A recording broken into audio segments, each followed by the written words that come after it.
con el paraíso mediterráneo. Nada que ver. De hecho, es de los mejores climas del mundo, ¿no? Es el mejor clima del mundo, el de Tijuana. Y la región, ¿no? El segundo lugar es San Diego. El tercero es San José. También el que tiene muy buen clima, está agradable, es San Cristóbal de las Casas, ¿eh? Sí, Ya. tiene buen clima, sí. Ya me dieron la indicación de iniciar. Adelante. Ok. 3, 2, 1. Buenas tardes. A nombre de la Universidad de Tijuana, les damos la bienvenida al seminario virtual Cultura, Innovación Social y Economía Creativa en el espacio de vida universitaria con alumnos de la licenciatura en Cine y Producción Audiovisual. En esta ocasión nos acompañan el maestro Jesús Ruiz Barraza, rector de la Universidad de Tijuana CUT. La maestra Jenny Marmolejo Mariscal, vicerrectora de la Universidad de Tijuana. El doctor Gerardo Covarrubias, profesor investigador de la Universidad Iberoamericana León. La doctora Victoria Cepeda, gestora cultural. Y el doctor José María Ramos, profesor investigador del Colegio de la Frontera Norte. En este momento, cedo la palabra al maestro Jesús Ruiz Barraza para que nos comparta un mensaje de bienvenida a este seminario virtual. Bueno, muy buenas tardes. Les doy la bienvenida a esta hora de vida universitaria con este seminario virtual sobre cultura, innovación social y economía creativa. ¿Cómo podemos asociar estas tres cosas? La cultura es el conjunto de valores que identifican a una sociedad. Ahora que está muy de moda estudios recientes y declaraciones de eminentes antropólogos y arqueólogos sobre el tema de Tenochtitlán y la caída de Tenochtitlán, les diría que la cultura de Tenochtitlán era una cultura que tenía como valores centrales el militarismo, el sometimiento a los pueblos que había conquistado y su propia religión, que venía desde la época de Teotihuacán y se fue desenvolviendo a Tula y se fue después a Yucatán. Tenían las mismas deidades. Tenían como valor cultural central en arquitectura el talud y el tablero, que están presentes en todas las pirámides de Teotihuacán, que son las más grandes que hay en América, y que es el conjunto urbano con mejor traza urbana de toda la historia de México. Teotihuacán sigue siendo la ciudad con la mejor traza urbana de toda la historia de México. Se desarrolla a partir de la pirámide de la Luna, que está construida en 3 etapas, se tiene tres pirámides encimadas, y se extiende a través de una gran avenida que se le llamaba la Avenida de los Muertos, porque cuando llegaron los españoles pues veían puros túmulos de tierra que cubrían la Avenida de los Muertos. Bien, la cultura prehispánica tenía una poesía muy rica, tenía una arbolaria extraordinaria y tenía una sociedad muy aguerrida. Tenochtitlan dominaba desde los totonacas en el Golfo de México a los tlaxcaltecas, con los que tenía pleitos frecuentes, huejotzingos, tlapanecas, y Texcoco y Tlatelolco, porque eran 2 ciudades, Tenochtitlan y Tlatelolco, y se unen al final cuando ya no queda descendencia para suceder a Cuitláhuac, que sucede a Moctezuma cuando muere, que era su hermano, y los hijos de Moctezuma habían muerto en batalla y no había descendencia para nombrar a un nuevo Tlatoani. Entonces decide nombrar al gran sacerdote de Tlatelolco, que era Cuauhtémoc, que realmente era sacerdote,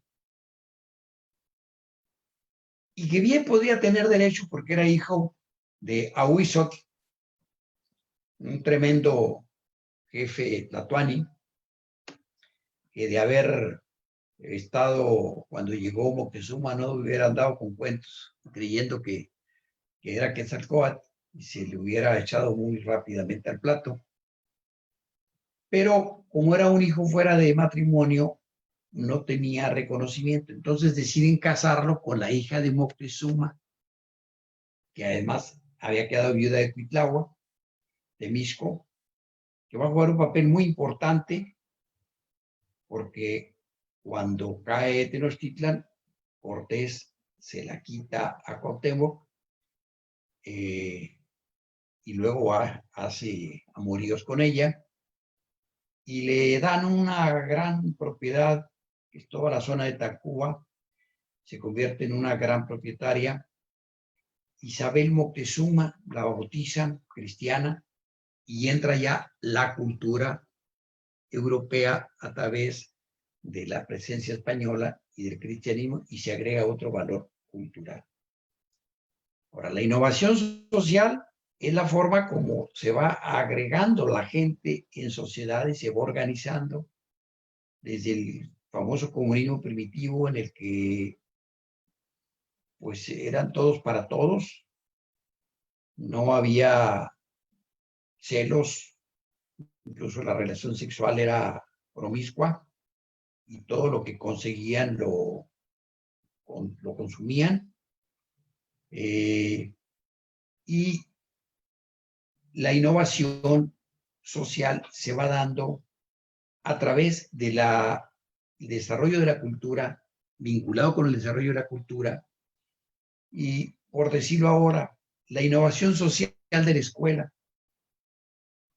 La escuela es un centro de innovación social por excelencia, porque es el centro en donde se conocen los estudiantes, se forman, se cambian, se transforman en otros seres humanos distintos, entran unos y salen otros, y aterrizas hasta la economía creativa porque el hombre tiene que sobrevivir. Las primeras armas del hombre es darle una extensión a su mano para defenderse de los animales o cazar. Y lo primero que hace es un garrote, es su defensa primera, es un garrote. Después ya lo convierten en mazo, después inventan el arco, la flecha, las lanzas, pero es todo un proceso permanente de innovación social que va a aterrizar en una economía creativa porque la sociedad tiene que organizarse. De que todo era propiedad común, empiezan a surgir los hombres fuertes, los que encabezan a los demás hombres, se va creando una especie de liderazgo natural que luego se va haciendo una heredad y se va innovando para tener una cultura, una economía. Vaya, por ejemplo, el CUT, Universidad de Tijuana, nace como consecuencia de que yo me niego a hacerme cargo de la promotora de Tijuana, la Produza, que administraba todo el río, y me niego porque no me autorizan a hacer un proyecto de la segunda etapa con los mismos parámetros arquitectónicos de la primera etapa. Me niego. A cambio de eso logro que me den un permiso de fraccionamiento para una señora que era madre de familia de un exalumno mío en Rosarito y me nombra su administrador y yo no tenía idea de lo que iba a ganar. Entonces ¿qué hago con mis ganancias? Pues mis ganancias, pues las invierto en lo que yo sabía que era una escuela. Dije la primera preparatoria. Era un edificio de piso y medio que está debajo del edificio donde está rectoría. Iniciamos con una preparatoria y luego abrimos la universidad con 7 alumnos de Derecho y 15 alumnos de Psicología. Con eso se inició el club y con eso fue suficiente para que a partir de una disciplina en la administración en la cual ningún dinero se iba a utilidad, sino todo se iba reinvirtiendo, crecimos hasta estar ahora por todo el noroeste. Es un aspecto de creación de una universidad apoyándose en los instrumentos iniciales que tiene, porque el promotor logra hacer por primera vez un negocio en su vida y la autoridad decide invertirla en una escuela. Así, tan sencillo como eso. Pero esa es la creatividad que hay en economía. Ustedes, jóvenes estudiantes, tienen que ser muy listos porque se van a encontrar a lo largo de su vida muchas oportunidades de hacer algún negocio. Deben estar pensando en que van a ser dueños de un negocio, en que van a trabajar asociados con sus compañeros en proyectos, en que van a innovar en producción de cine, producción de videos, producción de audiovisuales, y que seguramente algunos van a ser mejores que otros, mejores que otros. Yo soy el mejor de la generación de profesores que estudiamos juntos en un internado 6 años. Soy el más exitoso y soy el más exitoso de los profesores que trabajamos en la poli y de los que trabajamos en la preparatoria.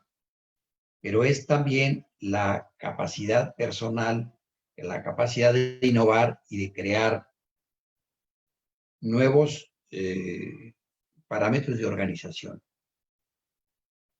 Por ejemplo, la Lázaro Cárdenas la recibí yo con unas aulas que habíamos construido, labraban los maestros, y a los 6 meses ya había construido otras 6 aulas, y un día bajamos al presidente Echeverría, le dio gusto que hubiéramos hecho ese esfuerzo, le gustó mucho el esfuerzo que hicimos, nos apoyó hasta que transformamos la escuela en la primera preparatoria federal con un plan de estudios innovador, el primero que se estableció en el país con esas características, y la innovación social la trasladamos a una organización educativa. Este es, en términos generales, lo que yo podría decirles, así de sencillo. Ojalá hagamos una conferencia para hablar de la conquista de Tenochtitlán y entrar en un debate interesante próximamente, porque es un tema que está causando mucha discusión, mucho debate. Hoy decía Matos que ni fueron tan malos unos ni tan buenos otros. Es muy discutible lo que él dice, pero ya están estudiando desde otro ángulo el tema de la caída de Tenochtitlán y vale la pena que hagamos una muy buena conferencia a ese respecto. Bueno, pues yo los saludo, me da mucho gusto no verlos, no me da gusto, quisiera estarlos viendo, conviviendo con ustedes, pero mientras hay que guardar la sana distancia, lavarse las manos muy rápido, muy bien, 20 enjabonaditas con espumita bastante, porque la espuma es la que mata los microbios, y cuidarse mucho porque este virus es peligroso y anda cazando a todo el mundo, pero prefiere cazar a los más mayores, así es que tengo que guardarme yo muy bien. Los saludo con mucho afecto, les deseo mucho éxito.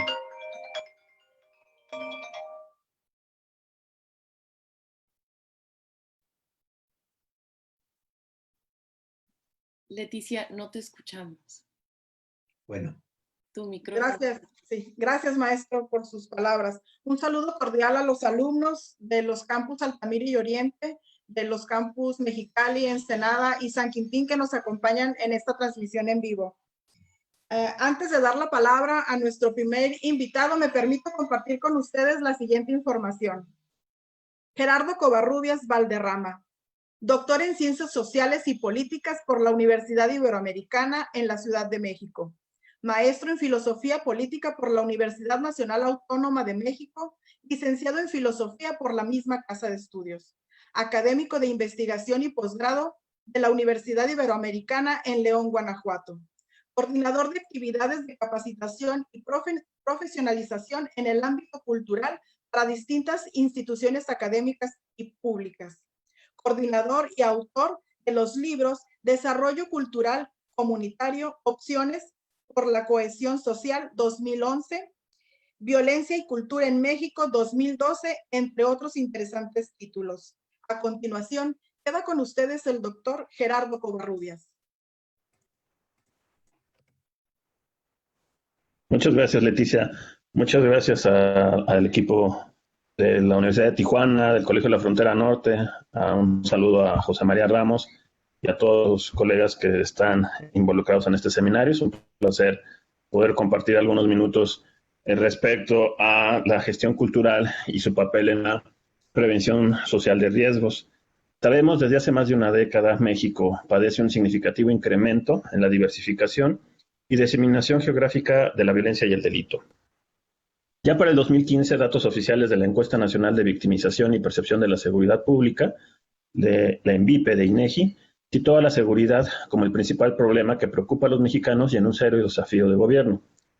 Además de esta violencia asociada al delito, existen diversas formas de violencias invisibles, la formalizada, estructural y simbólica, las cuales representan formas de coerción, miedo y sometimiento, por lo que resulta urgente destacar sus dimensiones culturales para su prevención desde un enfoque de gobernanza estratégica cultural, cuyos ejes son los derechos culturales aprobados por el Congreso de la Unión. En otras palabras, es fundamental llamar la atención sobre el papel que juega el aspecto cultural en nuestra sociedad para la construcción de las violencias, pero también a través de intervenciones culturales y artísticas basadas en el ejercicio, respeto y promoción de los derechos culturales a nivel federal. Más allá del doloroso espectáculo de las múltiples violencias a las que asistimos actualmente, es indispensable cuestionarnos sobre nuestra capacidad para contenerlas y para reconstruir vínculos de interacción que promueven una convivencia civilizada fundada en la dignidad humana. En otras palabras, es un área de oportunidad la atención de estas violencias, el proponer un modelo de gobernanza estratégica cultural fundamentado en los derechos culturales como una herramienta privilegiada de transformación social, con la única advertencia que es simplemente privilegiada, no mágica. Si entendemos con García Canclini a la cultura como el conjunto de procesos donde se elabora la significación de las estructuras sociales, se la reproduce y transforma mediante operaciones simbólicas, habría que asumir que hacerse cargo de ese mundo y de la relación con nuestros semejantes implica una apropiación y disputa por los bienes materiales y simbólicos que consideramos valiosos. Por ello, la violencia se ha caracterizado como un recurso en nuestro proceso de convivencia que permite conseguir esos bienes y fines individuales o colectivos. Suponer que la violencia es una construcción social, económica, cultural y política implica buscar en los ámbitos de convivencia y en el proceso de apropiación simbólica sus causas. O sea, entender las causas culturales de la violencia exige investigar al menos las claves culturales de la interacción social en nuestro país. Estas claves de interacción social nos muestran un México marcado por la desigualdad, la pobreza, la desconfianza y la exclusión, las cuales son expresiones de una violencia estructural que a su vez detona violencias como las de tipo social, criminal, de género y de Estado. Si bien estas violencias condicionan culturalmente nuestras interacciones sociales, no significa que estemos determinados históricamente por ellas, dado que la misma cultura que condiciona conductas violentas puede convertirse en una herramienta para la transformación de las mismas prácticas. ¿Cómo? Pues visibilizándolas, sensibilizándonos y capacitándonos con el objetivo de resolver nuestros conflictos de manera pacífica. En la actualidad es un lugar común suponer que la gestión y el desarrollo cultural pueden contribuir a generar un ambiente de paz y colaboración, promoviendo valores de reconocimiento, convivencia y atención a los conflictos. Sin embargo, lo que no es común es hablar de los procesos y metodologías que implican esas acciones, particularmente desde el Estado y la sociedad organizada a partir de un enfoque basado en derechos culturales. Nosotros suponemos, y digo nosotros porque, insisto, es algo que hemos trabajado con el doctor José María Ramos y con otros colegas como Vic Cepeda, el doctor Jorge Francisco, Jofras, etcétera. Nosotros suponemos que este enfoque podría ser uno anclado a una gobernanza estratégica cuyo eje sean los derechos culturales para la prevención social de riesgos como el delito. Desde hace algunos años, la clase política comienza a interesarse por los problemas de inseguridad pública, dado que ese discurso pasó a elecciones. Sin embargo, dicho interés se materializó únicamente en el incremento exponencial del gasto público en seguridad, con prácticamente ninguna mejora sustantiva en los indicadores delictivos. Lo anterior responde a cierta creencia que supone que los problemas de inseguridad se solucionan con más policías y, como resultado, las autoridades integran más elementos, patrullas y equipo, lo cual consideran traerá en consecuencia más detenidos. Una de las razones por la falta de resultados en materia de seguridad es que la salida política ha sido predominantemente autoritaria y policial. El reconocimiento de la violencia como un fenómeno complejo y multifactorial coloca el tema de la seguridad más allá de una cuestión meramente policial, lo que demanda desarrollar políticas integrales de largo plazo, en particular en materia de prevención, a través de modelos como el de gobernanza estratégica desde un enfoque de derechos culturales. En los últimos años, dado los escasos resultados en materia de seguridad, hemos avanzado en la atención de la delincuencia para encuadrar este fenómeno desde un enfoque multidisciplinar y no reactivo. En términos prácticos, algunas consecuencias se dieron en el año 2012 con la Ley General para la Prevención Social de la Violencia y la Delincuencia, que define la prevención social como el conjunto de políticas públicas, programas y acciones orientados a reducir factores de riesgo que favorezcan la generación de violencia y delincuencia, así como a combatir las distintas causas y factores que la generan. Es ahí donde diversos expertos señalamos que es indispensable trabajar desde diferentes ámbitos para fortalecer la convivencia e interacción social en al menos 6 conceptos esenciales para una política transversal. El primero sería la comunidad, el segundo, la ciudad o los territorios, es decir, el caminar el territorio, reconocerlo. El tercero, las innovaciones sociales y aproximaciones creativas, lo vinculado a las expresiones artísticas, culturales. El cuarto, la evidencia, que es básicamente generar estos indicadores que nos permitan saber cómo se está desarrollando el fenómeno a través de la percepción objetiva y subjetiva. El quinto, la integralidad y gobernanza. Y por último, evidentemente, la juventud, siendo el grupo etario más castigado por este fenómeno, como todos sabemos. En este camino alternativo a los tradicionales, es decir, reactivos y represivos para tratar al delito, las innovaciones sociales y creativas tendrían la capacidad de colaborar en la recuperación de los lazos sociales al interior de la comunidad, barrio o colonia, así como de generar diversos espacios de inclusión. La cultura y las actividades artísticas han demostrado ser una eficaz alternativa en materia de prevención de violencia y de otros riesgos sociales.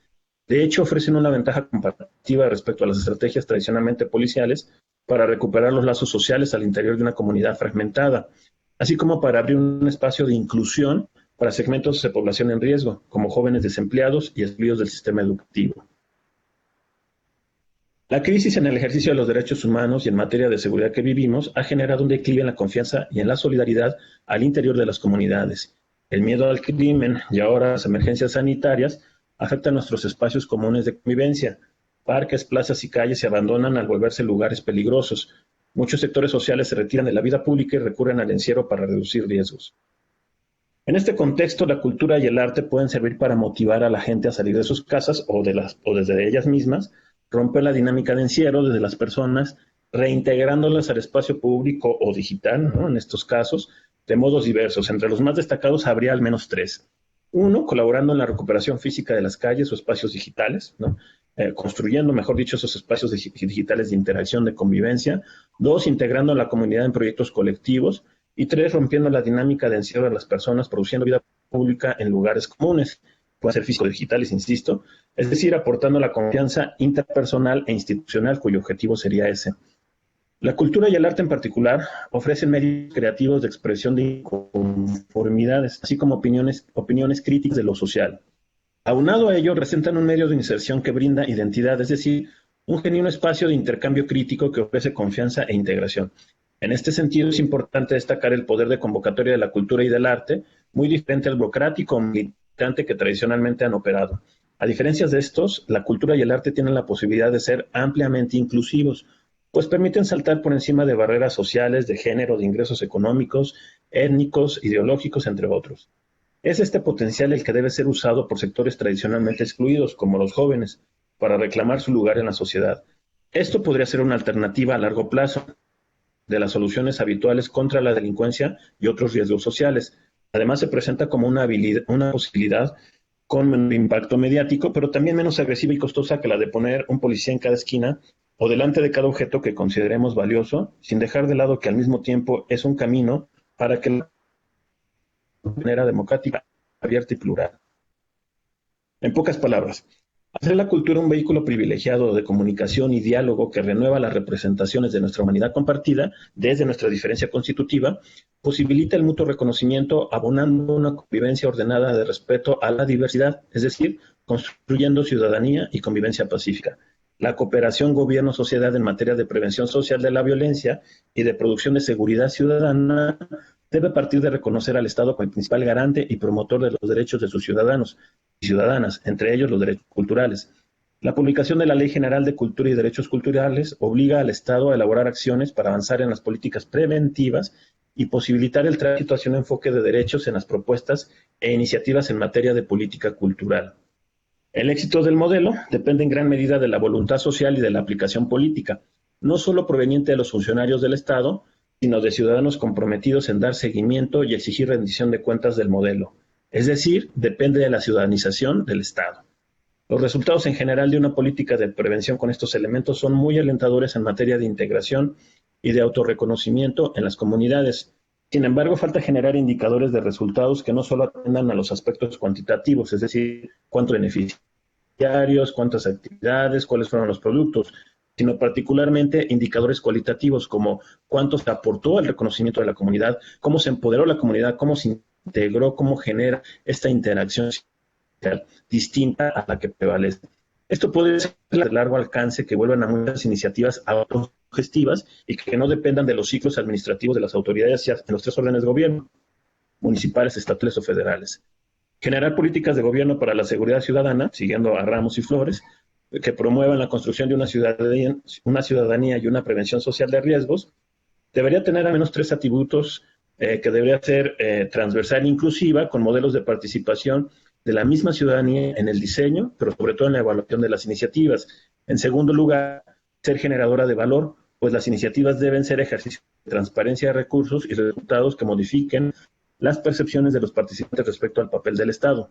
Y por último, para evitar las dependencias a las coyunturas y voluntades políticas, es decir, institucionalizar las iniciativas aprobadas para obtener resultados de largo alcance. Es indispensable sensibilizar y formar cuadros en la gestión cultural vinculados al enfoque de derechos humanos, cultura ciudadana y gobernanza, que implementen y operen las políticas inspiradas en estos ejes. Por último, ya diría que en México el incremento inédito registrado en los últimos años de la violencia asociada al delito impulsa un permanente cuestionamiento sobre sus bases culturales, entre ellas la fragmentación social y el deterioro simbólico de los modelos aspiracionales de las actuales generaciones. En este sentido, algunos expertos insistimos en lo urgente que es atender la dimensión cultural de las comunidades para detonar procesos de desarrollo y convivencia social a nivel local y regional, con un enfoque preventivo, transversal y basado en derechos. Las actividades culturales y artísticas de innovación social son áreas de oportunidad para buscar salidas a la crisis social y de seguridad, incluso diría sanitarias, a través de la reconstrucción de los lazos sociales de manera creativa. Esta vinculación y compromiso con el tránsito hacia modelos de democratización cultural nos exige repensar el papel del Estado mexicano en sus 3 niveles de gobierno, con el de las comunidades y el de los mediadores o gestores culturales, en un contexto de desencanto provocado por los resultados de las alternancias políticas, ya sea de la derecha y ahora de la izquierda, la crisis de la representación democrática y por el poco interés en los asuntos públicos. Este replanteamiento no puede ser solo especulativo y abundante en buenos deseos, sino que debe acompañarse por buenas prácticas que sugieran metodologías como el enfoque de gobernanza estratégica en derechos culturales, sobre todo por la certeza de que existen voluntades políticas, comunidades comprometidas y agentes capaces de incidir con éxito en una compleja realidad para detonar procesos de bienestar y desarrollo. Que nadie se confunda, la convivencia en paz demanda a ciudadanos reales y no imaginarios, que están obligados a construir y a exigir derechos sociales, económicos y políticos, y no solo talleres de manualidades y actividades de ocio exquisito. Muchas gracias y un saludo a todos los colegas en Tijuana.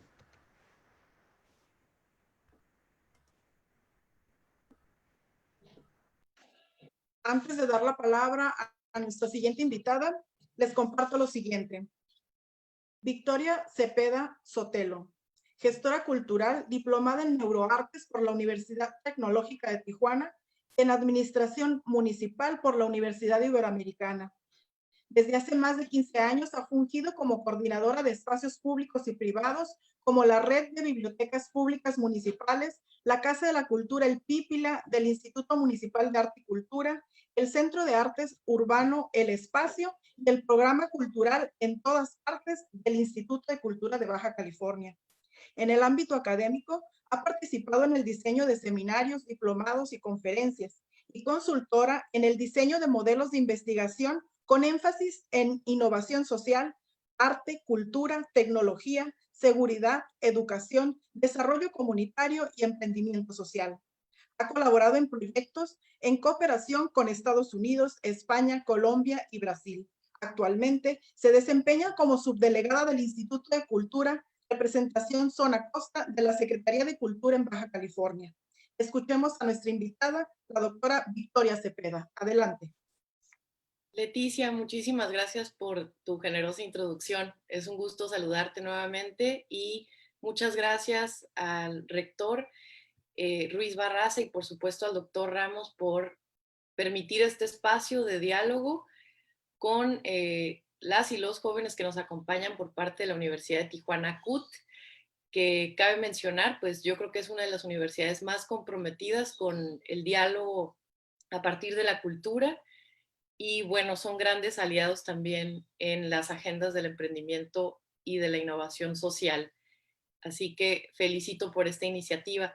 Les reitero, pues es un placer acompañarles por parte del Gobierno del Estado de Baja California, a través del Instituto de Cultura de Baja California, que preside nuestro secretario Pedro Ochoa Palacio. Muchas gracias.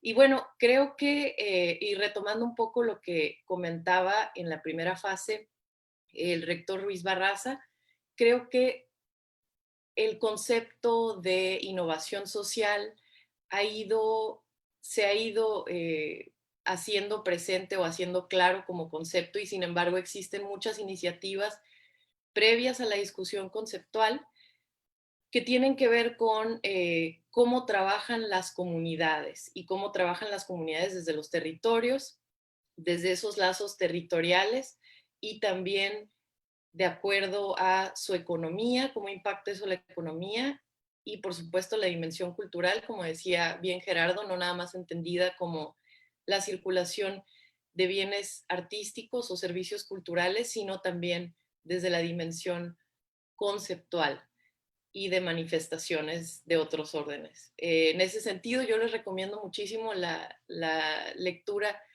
a Jaime Martínez Luna, que es un académico que ha hecho una investigación muy interesante sobre el término comunalidad, digamos como una antesala de la innovación social.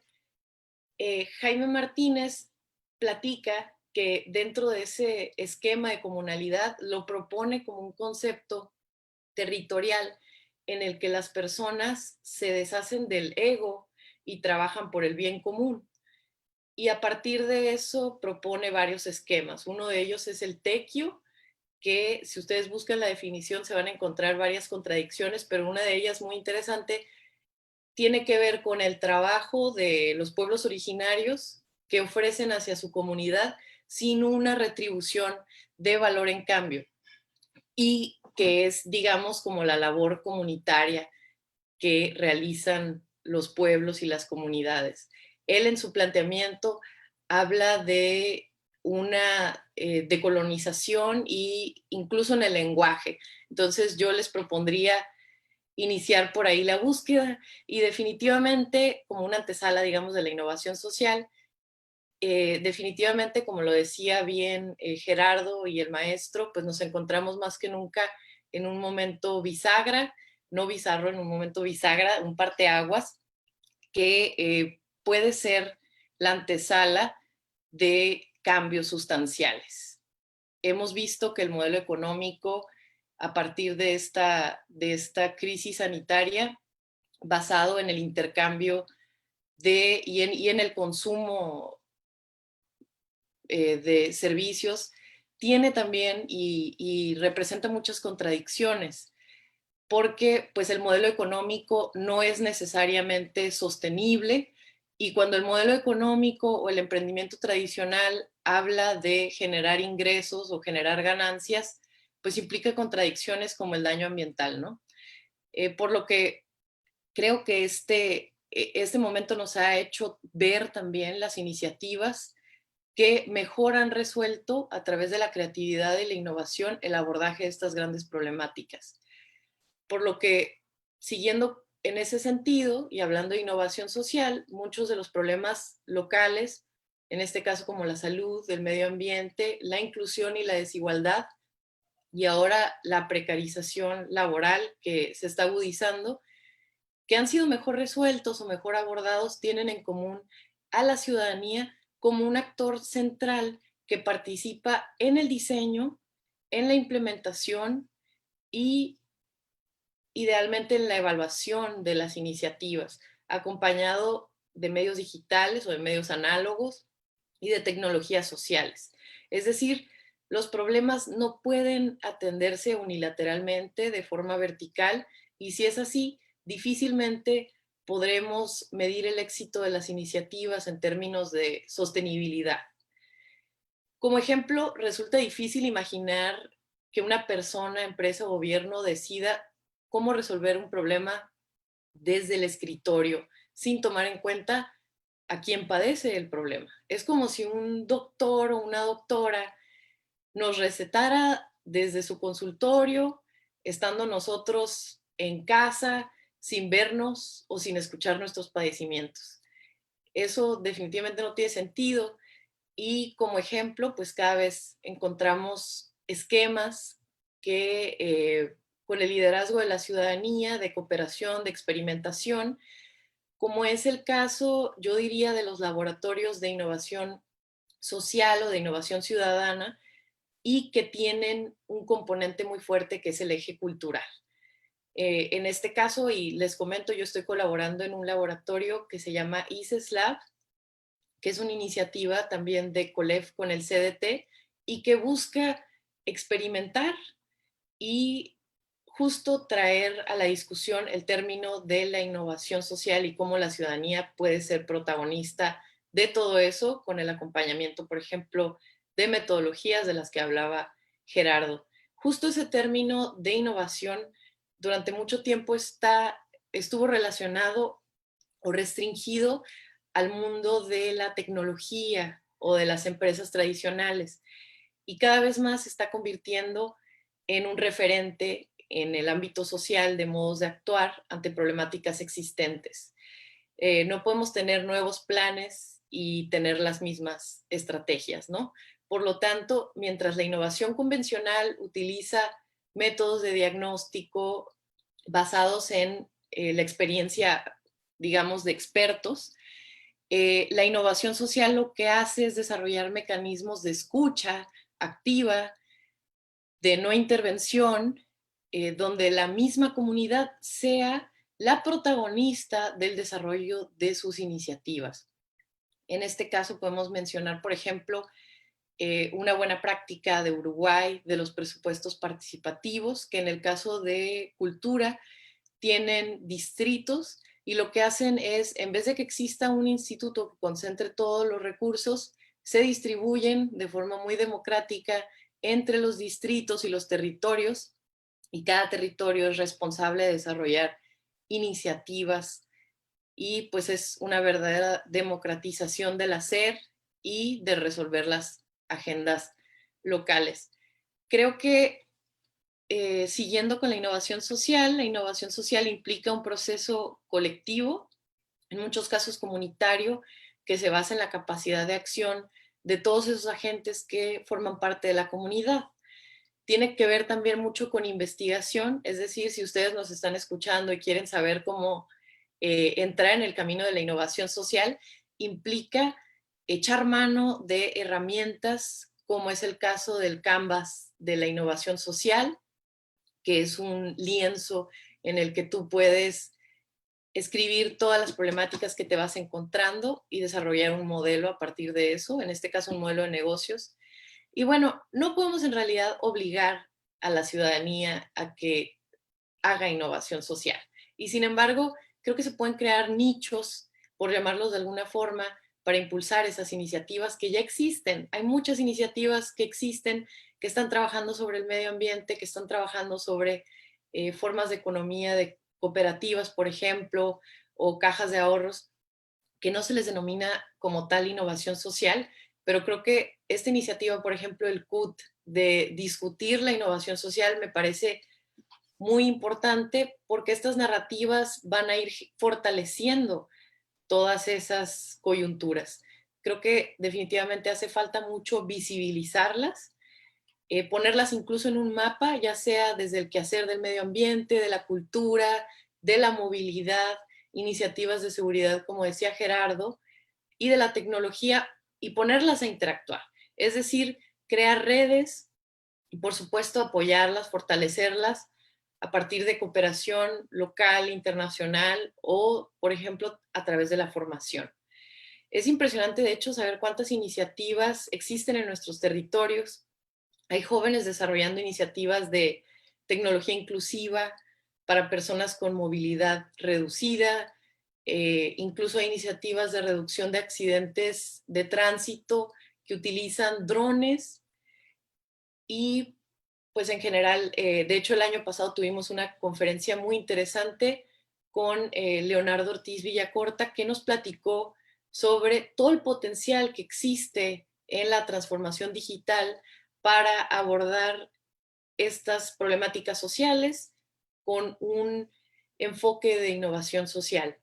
Él nos platicaba sobre el trabajo que está haciendo Microsoft de inteligencia artificial, invitado por por el maestro Barraza y por el doctor Ramos, y nos decía que existen iniciativas en todas las áreas. En el ámbito del medio ambiente hay una iniciativa súper interesante que se llama Microsoft AI Earth, es decir, Microsoft Inteligencia Artificial Tierra, y lo que realizan es a través de la tecnología de reconocimiento facial, reconocen el animal print o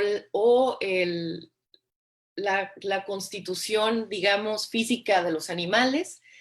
Y si tú subes una fotografía a cualquier plataforma digital, ellos a través de la tecnología de reconocimiento facial lo que hacen es reconocer las rutas de esos animales en peligro de extinción. Y si existe, por ejemplo, que desaparecen, por ejemplo, en nuestro caso, la ballena azul o la ballena gris, pueden detectar cuáles son esos puntos y georreferenciarlos, y pues están generando un aporte súper valioso. También nos platicaba sobre la inteligencia artificial aplicada al ámbito de la salud, cómo a través de Big Data y datos procesados por Microsoft pueden definir cuándo va a existir, por ejemplo, un brote de pandemia en un lugar, e incluso están trabajando con centros oncológicos en México para determinar la efectividad de los programas de salud. Entonces, creo que existe mucho también del lado de la transformación digital que nosotros como del lado de la innovación social podemos implementar, y por supuesto en el ámbito del área cultural, que no nada más se restringe, insisto, a los bienes artísticos, sino esta otra dimensión conductual. Y hay un trabajo en innovación social súper interesante de la economía creativa, y como un ejemplo les platico de estas fábricas que se llaman Fab Labs, que son fábricas laboratorios, que es una tendencia a nivel global muy interesante, en la que se combinan los usos de tecnología tradicional para hacer cosas, le llaman makers, y tecnología digital. Entonces, por ejemplo, estos Fab Labs, por decir alguna cosa, es un taller donde está una impresora 3D, y creo que lo más relevante de esos Fab Labs es la metodología que implica el abordaje a una problemática social por parte de la comunidad receptora y desarrollar una iniciativa a partir de eso que tenga, por ejemplo, un eje tecnológico, ¿no? Entonces, creo que en el caso de Tijuana tenemos un Fab Lab que está financiado por una metodología de Ibero Puebla, muy interesante, y de USA, y que lo lleva Tijuana Innovadora. Y creo que tomando eso como referencia, en plena pandemia, ha habido iniciativas como una de un centro cultural que se llama Nave Ágora, y ellos lo que hicieron fue, tenían impresoras y empezaron a pedirle a todas las personas que tuvieran motores de impresoras y fotocopiadoras que se las enviaran, y a partir de eso desarrollaron motores para respiradores y hacer prototipos funcionales que sirvieran en ese sentido, y por supuesto la impresión de caretas 3D y todo eso que hemos visto en redes sociales. Creo que estas iniciativas han sido también un parteaguas desde el eje económico, por lo que encontramos muchas de ellas que se han convertido en empresas sociales o que han impulsado nuevas formas de economía. Por lo que creo que aquí, haciendo un énfasis en qué es lo que tiene que ver esto con la economía, esas problemáticas locales, cuando tú resuelves una problemática local, es una oportunidad para crear valor. No nada más valor en cambio, sino que es una oportunidad para crear valor por parte de empresas, ciudadanía, universidades y organizaciones sociales. Entonces nos saltamos al ámbito de la economía creativa. Y bueno, la economía creativa, por definición, tiene que ver, es un modelo, digamos, derivado de todas esas actividades de circulación, de desarrollo de proyectos culturales, tiene que ver también con infraestructura, tiene que ver con el acceso a esos bienes culturales.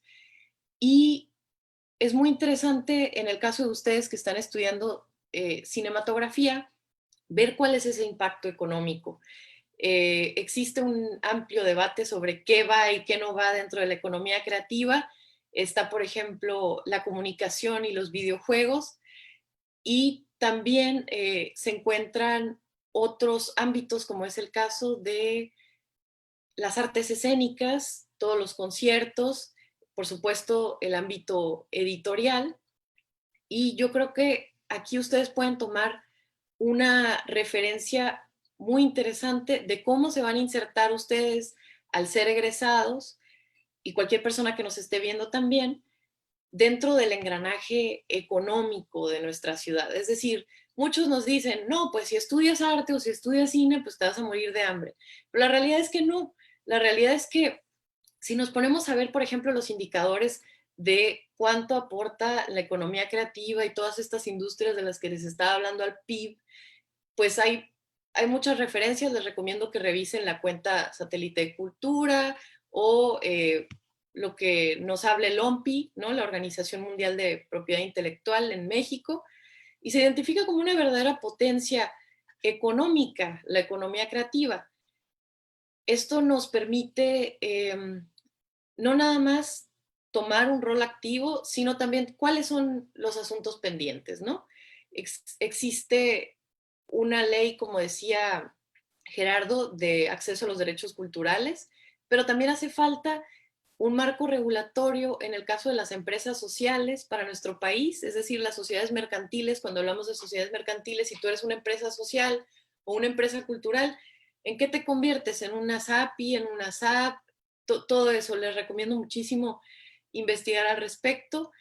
Y pues también se necesita priorizar, ¿no? El ámbito de la propiedad intelectual, pero yo creo que existe mucha esperanza para ustedes como productores, productoras, en este sentido. Y lo hemos estado viendo también mucho con el aumento de proveedores y en el aumento de circulación de bienes culturales en el ámbito digital. De hecho, según Forbes, México tiene el segundo lugar en el mercado de la música latinoamericana después de Brasil.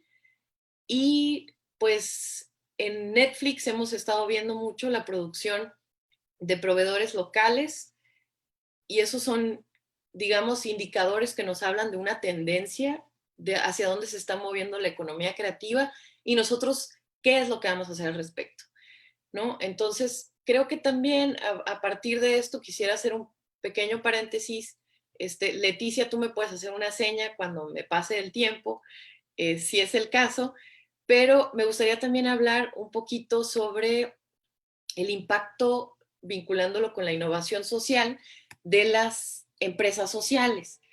Una empresa social es una organización que es eso, pues tal cual, una empresa constituida, pero que opera con el objetivo no nada más de generar ingresos, sino de brindar un impacto a la comunidad, ya sea económico, social, cultural o ambiental. Entonces, ¿cómo es que funcionan estas empresas sociales? De entrada, pues el corazón o la columna vertebral de la empresa es su propósito social, naturalmente. Pero, como decía un rapero español que me gusta mucho, Juan Inaca, sin pan no hay plan. ¿Cómo haces que ese plan sea sostenible? Más allá de obtener una beca. Por eso surgen también las empresas sociales. De tal forma que a veces hacen, por ejemplo, intercambios para lograr su misión o derivan una porción de su ingreso para el propósito social. Hay otras que reinvierten una parte considerable de las ganancias en su misión y yo les podría dar varios ejemplos. En Filadelfia tuve el placer de conocer el modelo de las bibliotecas, bastante innovador, y dentro de las bibliotecas ellos tienen un departamento de innovación y decían, bueno, nosotros, que por cierto les decían clientes a la ciudadanía y yo los interrumpí, les dije, oye, ¿por qué llamas clientes a la ciudadanía? Ese es un modelo gerencial que ya demostró tener muchas limitaciones. Si tú eres gobierno. Y me dijeron, sí, pero nosotros como gobierno tenemos muy claro que lo que hacemos es brindar acceso a la información, el caso de las bibliotecas. Cuando tú quieres sacar un acta de nacimiento, sí o sí tienes que ir al registro civil. Pero si tú quieres acceder a la información o accesar a la información, tienes muchísimas oportunidades en el sector privado. Es el caso del Internet, por ejemplo. Entonces, nosotros como bibliotecas nos estábamos quedando sin clientes y a eso refirieron un departamento de atención a clientes, pero también de innovación, y dijeron, ¿qué problemática tenemos más recurrente en las bibliotecas? Que vienen muchas personas en situación de calle y la gente se queja. También hay un tema de inclusión en el que no me voy a detener, pero dijeron, en vez de pelearnos con las personas en situación de calle, ¿por qué no hacemos una empresa social dentro de nuestra biblioteca y les brindamos trabajo?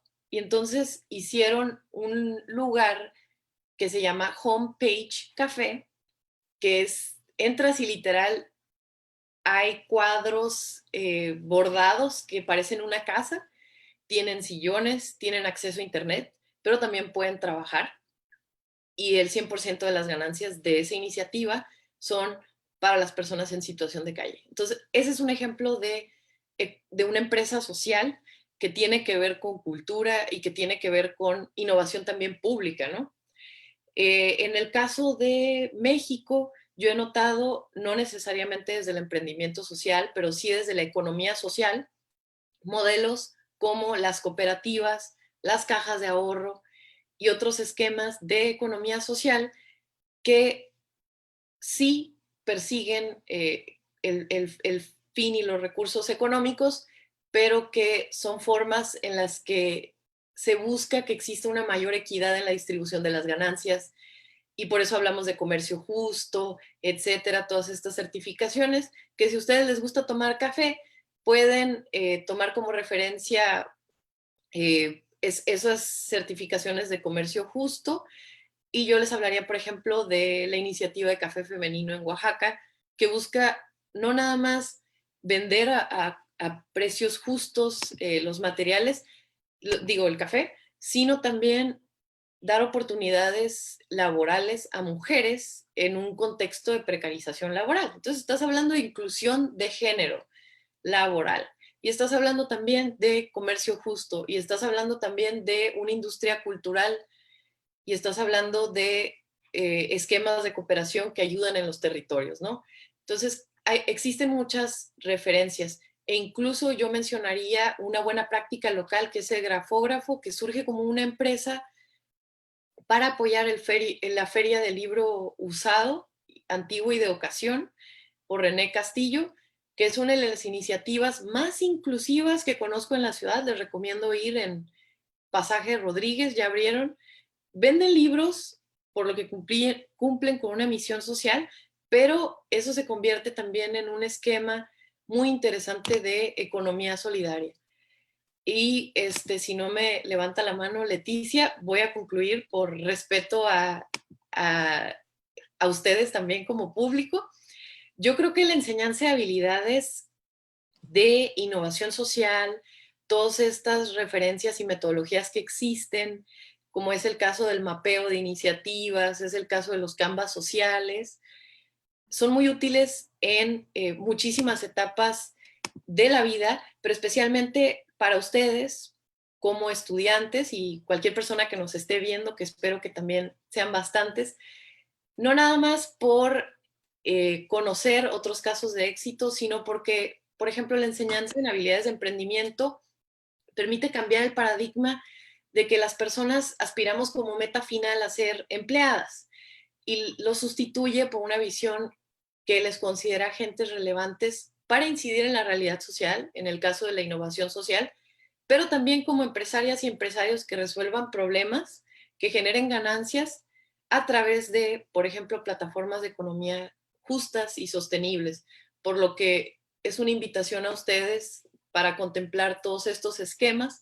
Creo que resulta también muy útil contar con una visión global con énfasis en la solución de problemas locales, y en ese sentido, COLEF, UT, tiene un camino recorrido muy importante porque siempre está en esta discusión y en este debate, como decía el maestro Barraza, y creo que la visión y la filosofía de la universidad es uno de los valores agregados de esta institución. Es, digamos, el sello nuclear para que los alumnos del CUT, combinados con estas metodologías, marcos teóricos, puedan generar beneficios a corto, a mediano y a largo plazo. No nada más para estudiantes egresados y también para todas las personas que nos están viendo.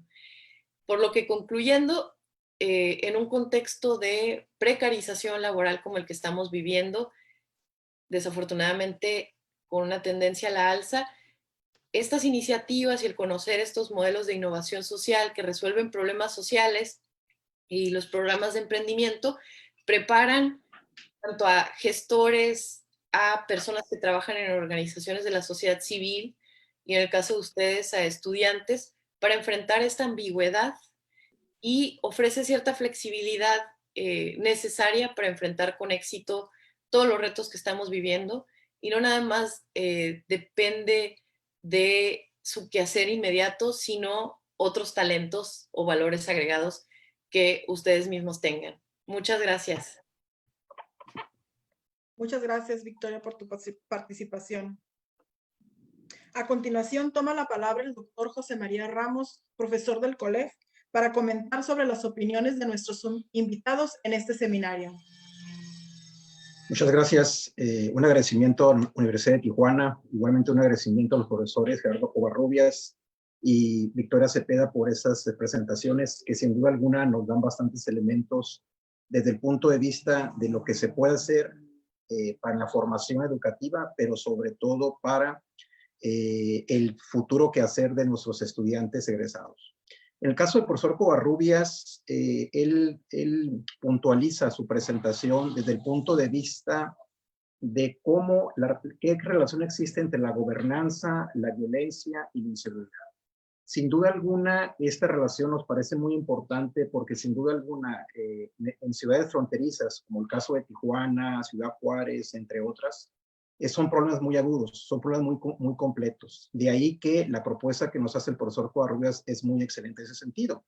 De hecho, si revisamos el pasado programa sectorial de cultura promovido por la pasada administración y el presente, hay un cierto énfasis para atender ese tipo de necesidades. ¿Cuál es el planteamiento central? El planteamiento central tiene que ver con el hecho de cómo la cultura y las artes pueden fortalecer, en este caso, el tejido social comunitario que como sabemos lamentablemente tiene una serie de problemas, hay una serie de cuestionamientos, hay incidencia selectiva, etcétera, etcétera.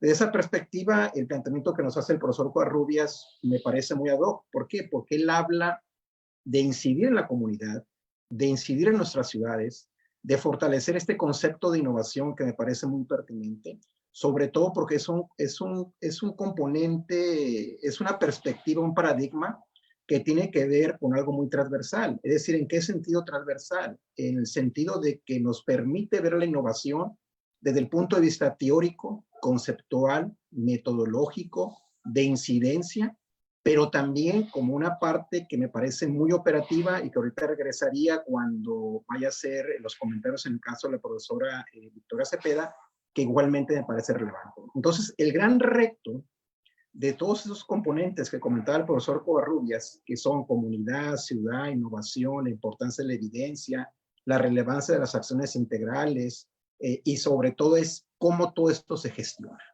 Y es ahí donde entra el aporte de la gobernanza para resultados, porque la gobernanza tiene que ver con el hecho de que yo como actor, ya sea de la sociedad civil, de la parte empresarial o del gobierno, tengo que tener la capacidad para ¿qué? Para integrar el conjunto de todos esos elementos y crear lo que decía la profesora Cepeda, es decir, voy a crear un valor público, voy a crear un beneficio social, voy a crear un impacto que puede ser benéfico para la acción gubernamental, para la acción empresarial, pero sobre todo para la acción ciudadana. Entonces, yo creo que este planteamiento del profesor Covarrubias me parece muy pertinente porque también, bueno, esa es parte de su preocupación, la idea es construir ciudadanía, es decir, una ciudadanía que es responsable de sus actos, pero igualmente para eso tenemos que tener un Estado de Derecho que genera una serie de acciones, pero también una serie de aportes orientados a fortalecer estos procesos de cambio. Y bueno, el desafío que nos plantea el profesor Covarrubias sin duda alguna es muy interesante, porque él habla de cómo avanzamos sobre todo ese tipo de tejidos donde hay problemas de inseguridad, de violencia, etcétera, pues a una convivencia sana, pero esa convivencia se va a dar en la medida en que todos los actores involucrados tengan cuando menos resueltas ciertas problemáticas.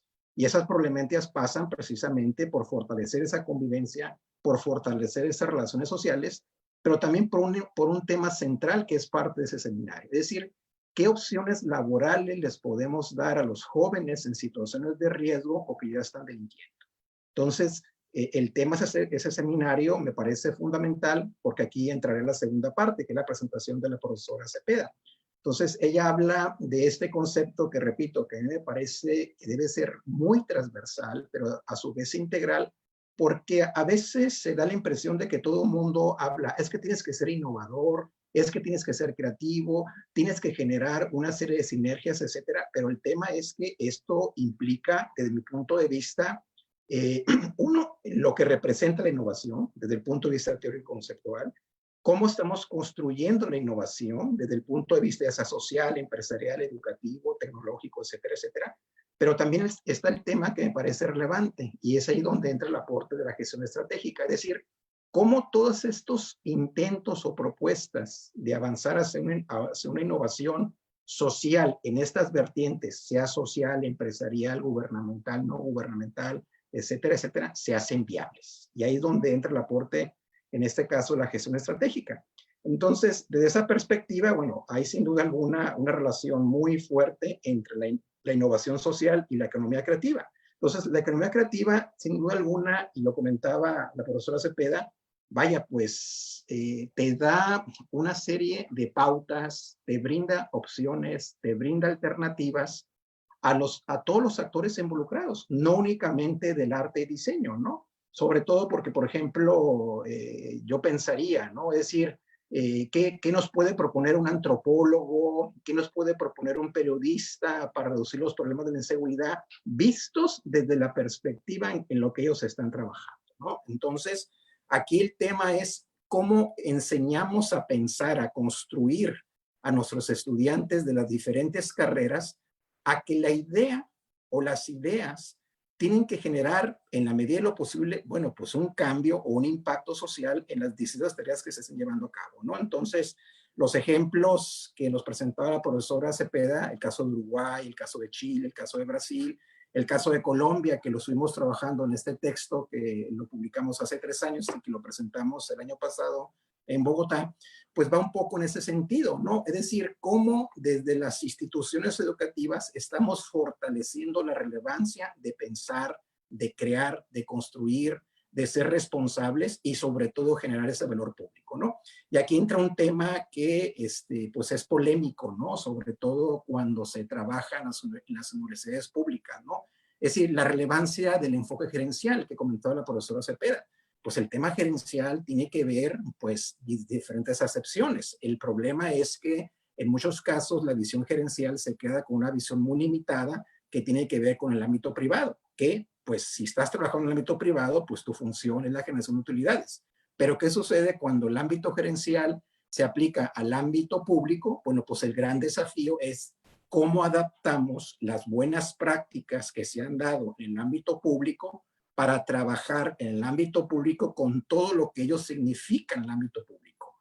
¿Y qué hay en el ámbito público? Pues tenemos problemas sindicales, tenemos problemas de corrupción, tenemos una serie de inercias, tenemos una serie de ineficiencias, etcétera, etcétera. Pero desde esa perspectiva, el elemento gerencial tiene como objeto, pues, disminuir ese tipo de problemas, generar esos consensos, esos acuerdos básicos que te permitan, pues, avanzar en esquemas de una mejor convivencia, pero sobre todo que genere algún resultado, ¿no? Entonces, el ejemplo que comentaba la profesora Cepeda del papel de la biblioteca, de esas opciones a las personas en situación de la calle, bueno, es el ejemplo muy típico de lo que plantea Mark Moore, ¿no? Su texto de gestión estratégica, y él lo planteaba de la siguiente manera, es decir, cuando llegaba la directora de la escuela, de la biblioteca, y que siempre veía que las madres dejaban a sus hijos o hijas en la biblioteca y ya se iban, entonces la directora de la escuela, ¿qué fue lo que hizo? Pues lo que creó fue un programa de convivencia, de educación, en este caso,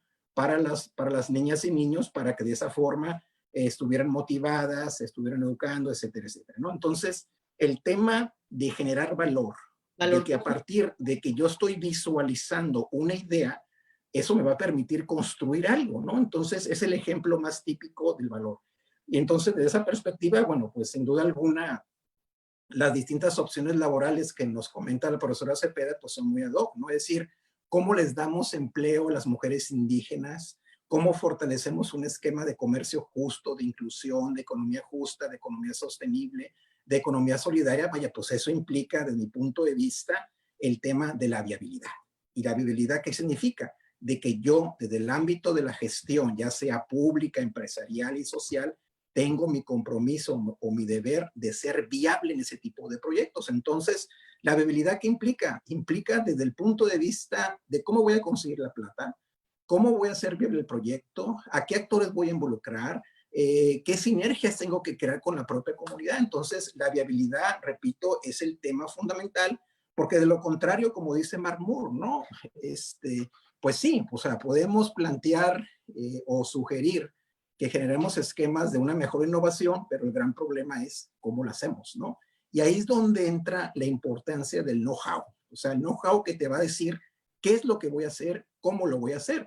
Y, por ejemplo, uno de los creadores de la economía creativa o de la economía naranja, Hopkins, por ejemplo, en el 2001, que nos decía que el éxito no solo depende del dinero, es un factor importante, necesario, pero lo más importante es que tengamos buenas ideas y que esas buenas ideas se puedan cristalizar y se puedan hacer viables. Entonces, ese es el desafío del presente y del futuro. Entonces, aquí el tema es que economía creativa también implica o se puede relacionar con economía del conocimiento. ¿Por qué? Porque economía del conocimiento tiene que ver con ciencia, tecnología, a partir de lo cual me va a permitir generar el valor agregado o el beneficio, ¿no? Entonces, aquí yo le añadiría a esta relación, pues una serie de elementos que son fundamentales para fortalecer la economía creativa en nuestros contextos en donde hay una realidad del presente y futuro inmediato. Cada vez más va a haber menos opciones laborales para nuestros estudiantes y nuestros egresados. Por lo tanto, ese tipo de planteamientos de la economía creativa, de la economía solidaria, de la economía social, de la economía sustentable, van a ser alternativas viables del corto plazo que nos pueden generar una serie de mecanismos de micro, pequeñas y medianas empresas que las están trabajando. Por ejemplo, el caso de Canadá, cerca del 40% de esas empresas forman parte de este contexto laboral. Entonces, el gran desafío es cómo integramos el conocimiento, la tecnología, las redes, y que finalmente la economía creativa relacionada con la cultura nos va a añadir un elemento fundamental. En otras palabras, el gran desafío del presente y futuro es cómo innovamos, cómo cambiamos, cómo modificamos, cómo adaptamos, mediante ¿qué? La ciencia, la tecnología, la creatividad y el emprendimiento.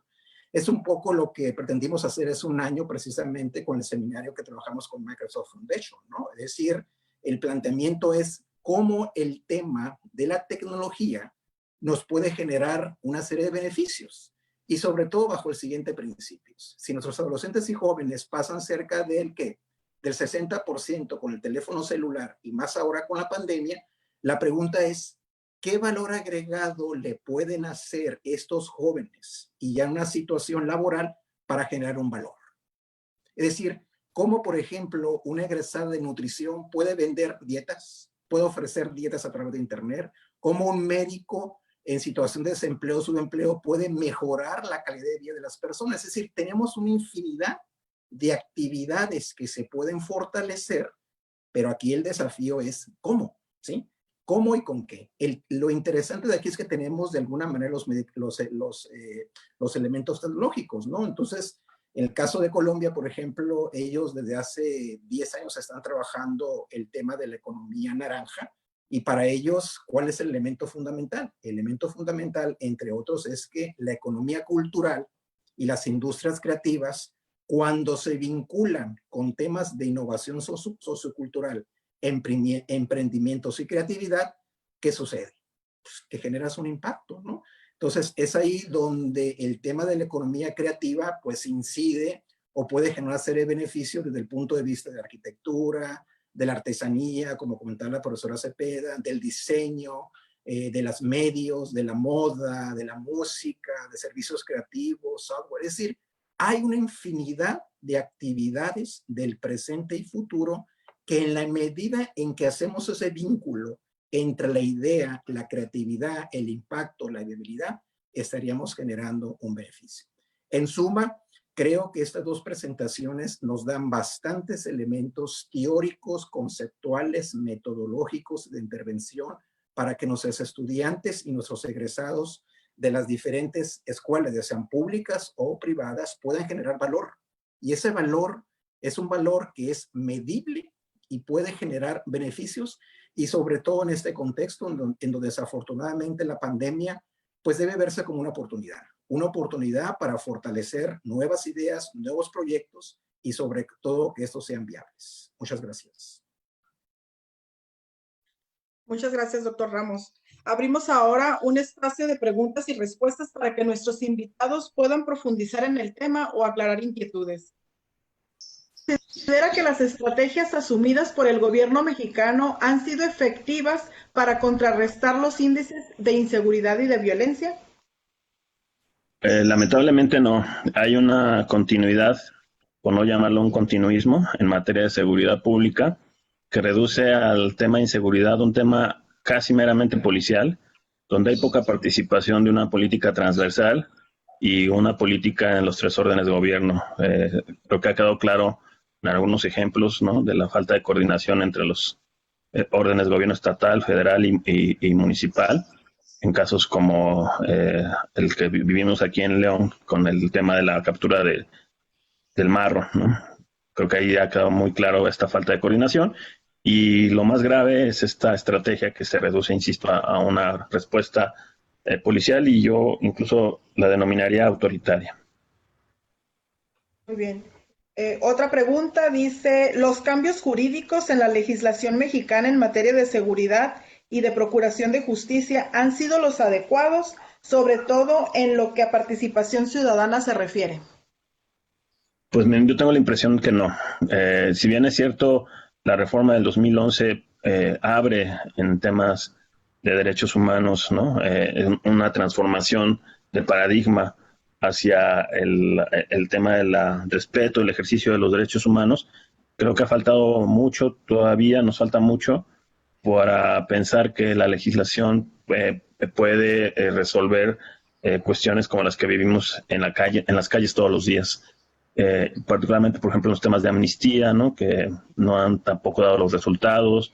En el contexto también de la contingencia, creo que ha quedado claro que hay que ser todavía mucho más precisos y vincular esta, a veces yo le llamo la poesía normativa, ¿no? Porque el espíritu de la ley está fundamentado en el tema, muy bien fundamentado, pero al momento de operarlo es muy poco práctico, muy poco viable y falta mucho desde la capacitación al Poder Judicial, en los órdenes de gobiernos distintos, a los propios operarios, ¿no? De este poder, para que estén sensibles, para que puedan tomar las decisiones adecuadas y la participación de la ciudadanía a partir de estos resultados genere confianza y la propia ciudadanía empiece efectivamente a denunciar, empiece efectivamente a señalar para poder ir atacando este fenómeno.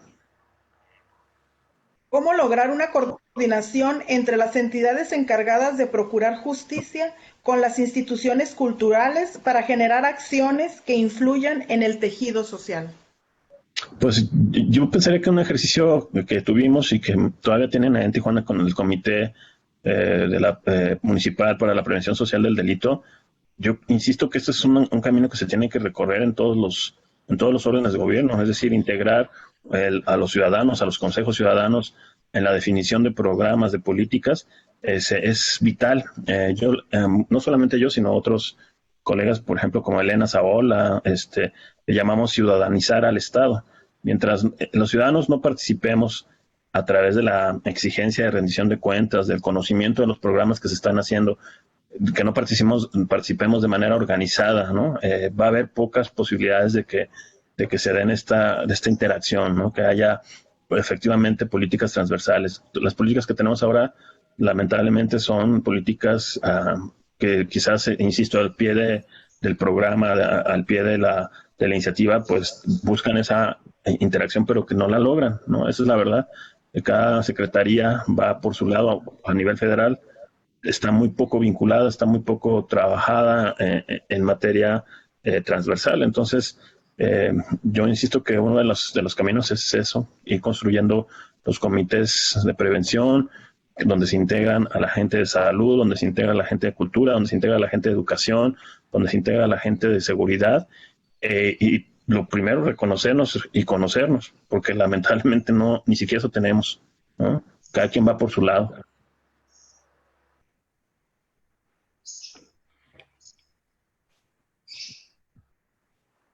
Otra de las preguntas nos dice, ¿qué ejemplos de estrategias ciudadanas para recuperar el espacio público a través del arte y la cultura hay documentadas con éxito en el país? Doctor Ramos, no sé si nos pudiera ayudar con este tema.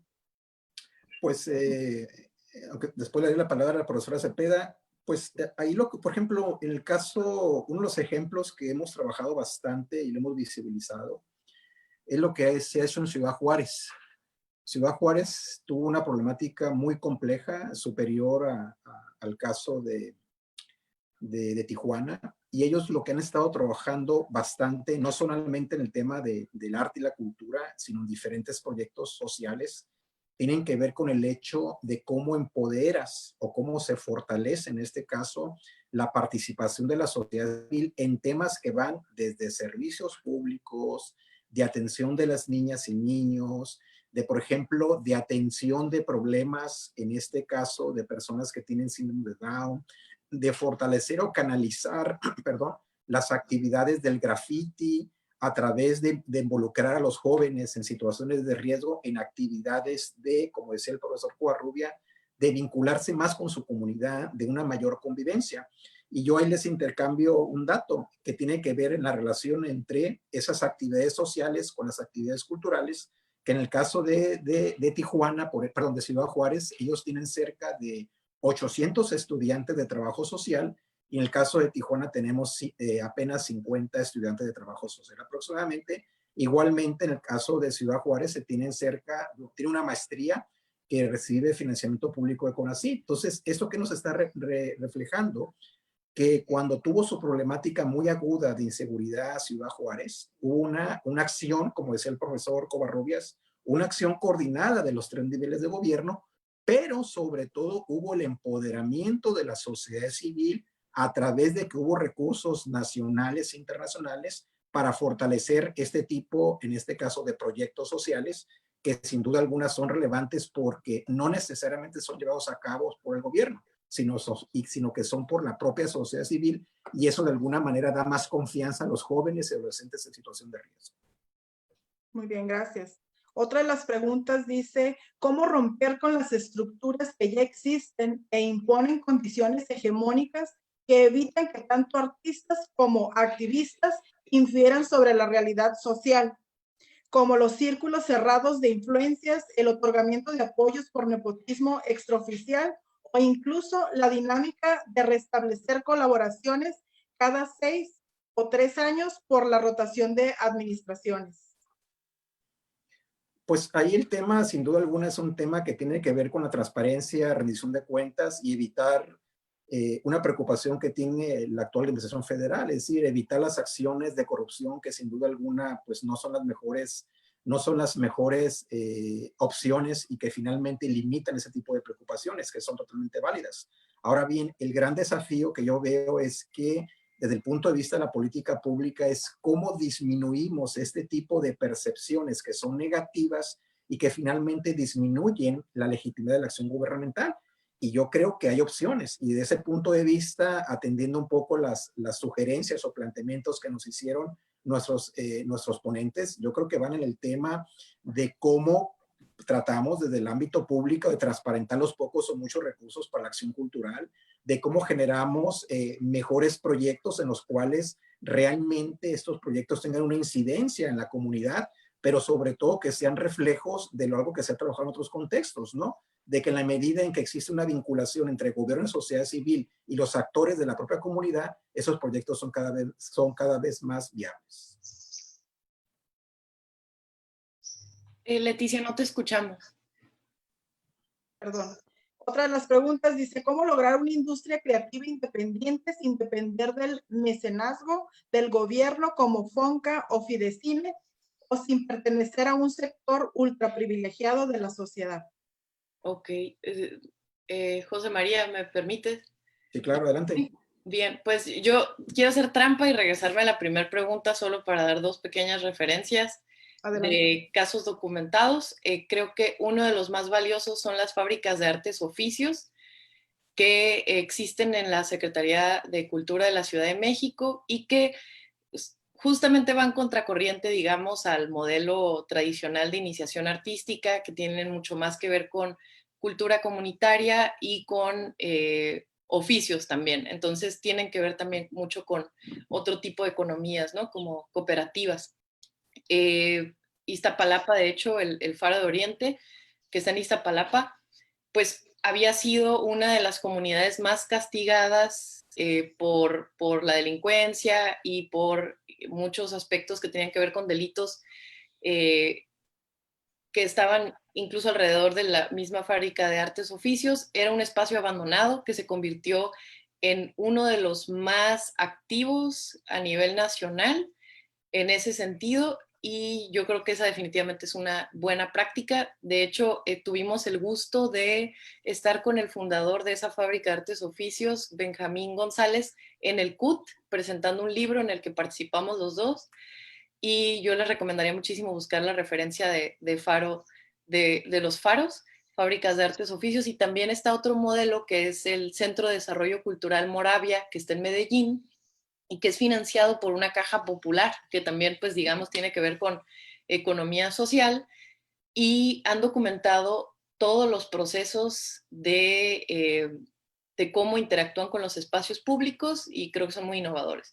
Y respecto a lo otro, pues yo creo que justamente tiene que ver con cambiar el paradigma en nosotros como creadoras o como creadores y dejar de buscar las becas o dejar de buscar gestión de recursos, capacitarnos nosotros mismos en las áreas de la economía social, del emprendimiento social o del emprendimiento cultural y buscar otros esquemas que tengan que ver más con asociaciones público-privadas incluso buscar cooperación internacional para esas iniciativas y definitivamente hablar más de autogestión, de cómo nuestros proyectos pueden estar generando o circulando bienes y servicios que sean pagados, ¿no? Entonces también el consumo cultural, recomiendo revisar las publicaciones de consumo cultural. Hay una de la parte editorial en México, del libro, y pues existen bastantes referencias. Yo creo que la mejor herramienta que podemos tomar nosotros como, o digamos, creadores, activistas, gestoras, es esa, el documentarnos sobre qué otros modelos de negocios existen. Creo que sucede mucho en el ámbito de la cultura que hacemos todo por activismo y creemos que, digamos, cobrar por nuestros servicios como si no fuera legítimo. Y yo creo que hay que quitarnos esa idea totalmente y empezar a generar otras narrativas que nos funcionen, como es el caso de las cooperativas, ¿no? Y muchas otras referencias. Gracias, Leticia. Gracias a ti, Victoria. Esta pregunta está muy relacionada con lo que nos acabas de decir y compartir. Dice, ahora que muchos fideicomisos orientados a la promoción y preservación de la cultura y el arte se están extinguiendo, ¿cómo se reconfiguran las expectativas de las industrias culturales? Porque desgraciadamente se ha creado una dependencia de artistas y gestores culturales a este sistema y parece que no existir las becas y apoyos se acaba la capacidad de agencias de los mencionados. Creo que es una excelente pregunta para la que probablemente no tengo respuestas, pero refiero lo que acabo de comentar. He estado siguiendo, por ejemplo, otros modelos. Creo que podemos y estamos en posición de compararnos con otras empresas y con otras industrias, como Spotify o bien como otros modelos, pero si hablamos, por ejemplo, de una economía mucho más territorial o más localizada, valdría la pena nosotros mismos promover un marco jurídico, regulatorio que nos permita lanzarnos. Incluso hablaba de las sociedades mercantiles, por ejemplo, y yo recomendaría también buscar lo que se está haciendo a nivel nacional, cuáles son las mejores prácticas de autogestión, de, por ejemplo, cultura comunitaria, y establecer redes. Yo creo que la mejor forma de superar estas adversidades son las redes, el saber qué están haciendo en otras partes.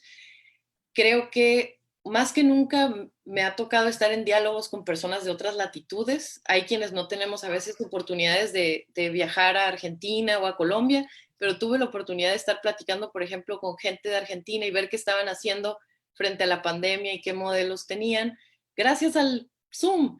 Entonces, yo recomendaría muchísimo eso, el decir, bueno, me atrevo a preguntarles quiénes sí están haciendo o encontrando modelos de negocios.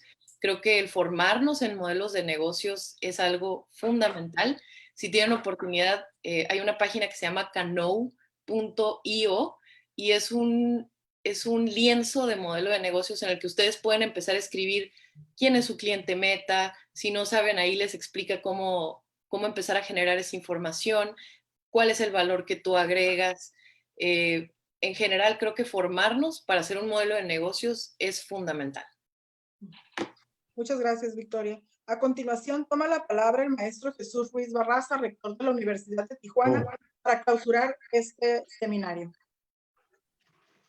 Bueno, pues felicitar al doctor Covarrubias, a Victoria, a mi buen amigo el doctor, porque han tenido exposiciones realmente brillantes que les serán muy útiles para nuestros estudiantes a efecto de que vayan posicionándose con la idea de que tendrán que ser creativos, que ser